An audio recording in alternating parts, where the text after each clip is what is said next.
Hello, my name is Blessing, and today we're talking about a judge's thought process and moral reasoning. Before I get into the presentation, a little background about myself. I'm currently a sophomore and exercise science major. The reason why I enrolled in this course was just to learn a little more and gain more insight on mass incarceration because I did not know much about it prior to taking the class. And I'm just very thankful for taking the class because I actually learned a lot that I didn't know was currently happening in the criminal justice system.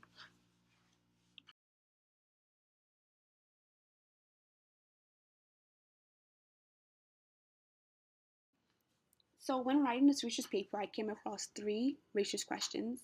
Number one, has there ever been moments where a judge may have misused or abused his or her power? I decided to incorporate this question into my research paper because I believe that there are certain instances where a judge may think they're God and may be overwhelmed with the power that they hold, thus making decisions that are not favorable to the victim or the perpetrator. Question number two, has there ever been instances where a judge attempted to learn about his or her victim? I came across this question because I believe that there are judges who fail to acknowledge the victim's background and fail to understand that there's a history and a reason why a victim or perpetrator is conducting such a thing or such a crime. And because they fail to understand the victim's background, they fail to administer a decision that is favorable to the individual. Question number three, do judges make unpopular decisions to deliver a public satisfaction? This question was this question was really important to me because I believe that there are times where the court system and the public go hand in hand. For that reason, it would be beneficial for the court to make decisions that are favorable and satisfactory to the public so that the public could actually gain more trust in the system and be able to come to the system whenever they feel like there are legal issues that they're battling.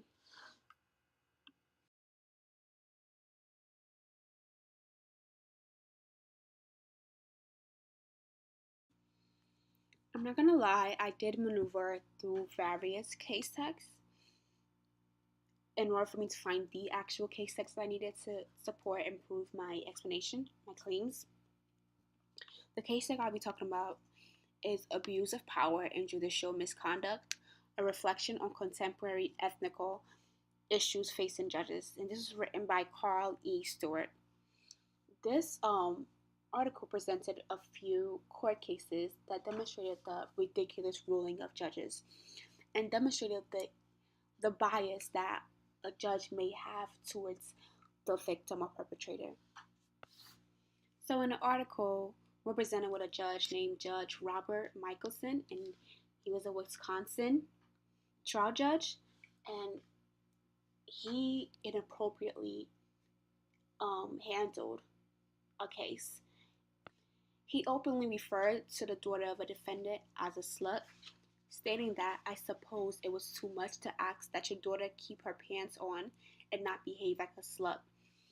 In the instance, the daughter was requesting more time for a fine that she had to pay because she was a teen mother, and the judge was angry and just did not want to hear anything from the mother and was not willing to dig into the background, dig into why the daughter is pregnant at that age, what she may have been going through. He did not even consider the options. He immediately defined her as a slut and told her that he would not request any more time. Such behavior just shows how the power of a judge can sometimes be mishandled, and sometimes the power can be placed into the wrong hands. And by the wrong hands, I mean Judge Robert Michelson.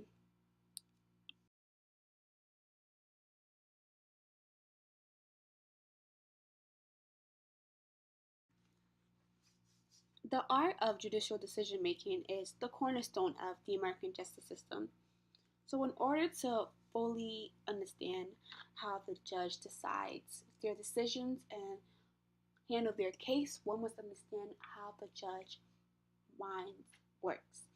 And I wanted to use this paper to delve into the mindset of a judge and delve into the way they think, the way they observe actions, the way they handle it, and the way they go about it. So by learning learning and understanding the way a judge thinks and the way a judge mind works, one can understand why they would make a decision the way they did, why they handled the case the way they did, why they sentenced this victim to how long, why they released this victim, why it's just so many puzzles that can be put together once you understand how their mentality is placed and how they see things.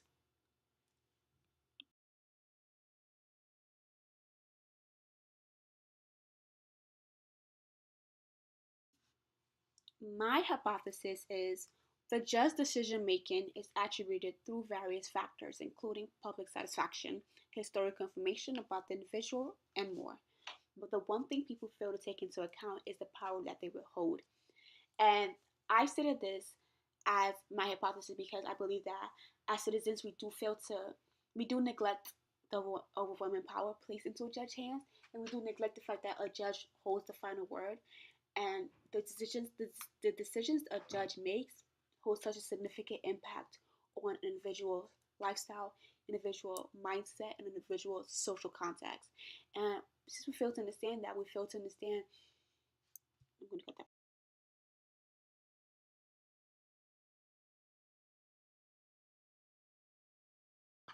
Through this paper, I'll be given a dynamic approach to the analysis of judicial decision making, and I'll be giving an analysis to judicial behaviors. So throughout the paper, you will see as I input the various judicial behaviors and the thoughts of judicial decision making.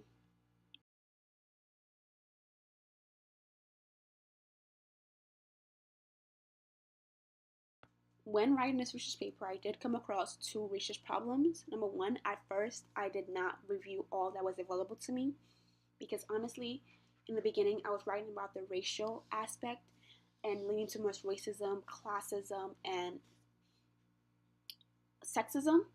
I was leaning mainly on racism and classism and how African Americans and those of poorer stability and poor status are kicked to the curb in various instances and are sentenced to harsher sentences because they are viewed as the threat of society. Thus, they are displaced within the system because society believes that they do not fit in the outside world. However, as I began to dig a little deeper, I was thinking that that was a little too familiar and too similar to Michelle Alexander's article. For that reason, I had to like branch out and figure out my own explanation on my own topic, and that was the judicial thought process. Second was finding scholarly sources that supported my idea, because at first my idea was a little hard. It was a little hard to find really good concrete sources that supported my theoretical claims and concept on the judicial mindset.